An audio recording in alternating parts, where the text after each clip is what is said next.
শীতকাল তো চলে যাচ্ছে, একবারও কড়াইশুঁটি কচুরি ট্রাই করেননি? একবার ট্রাই করে দেখুন, খুব কঠিন না কিন্তু। 1 কাপ কড়াইশুঁটি, কাঁচা লঙ্কা, আদা, নুন আর ভাজা জিরে গুঁড়ো দিয়ে একটা পেস্ট তৈরি করে নিতে হবে।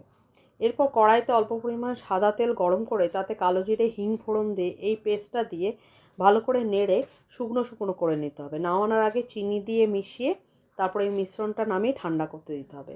এরপর আটা বা ময়দা বা দুটো একসাথে মিশিয়ে এরকম ডো তৈরি করতে হবে। তারপর সেখান থেকে সমান ভাগে এরকমভাবে লেচি কেটে নিতে হবে।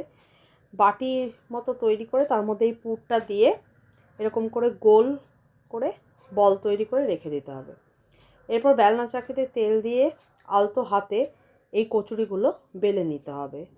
কড়াইতে তেল গরম করে ছাঁকা তেলে এই কচুরি ভেজে নিতে হবে। ছাঁকনি দিয়ে আলতো আলতো করে চাপ দিলেই ফুলে উঠবে। ব্যাস, 2 পিঠ লাল লাল করে ভেজে নামিয়ে রাখুন আর গরম গরম আলুর দমের সাথে, কষা কষা আলুর দমের সাথে পরিবেশন করুন।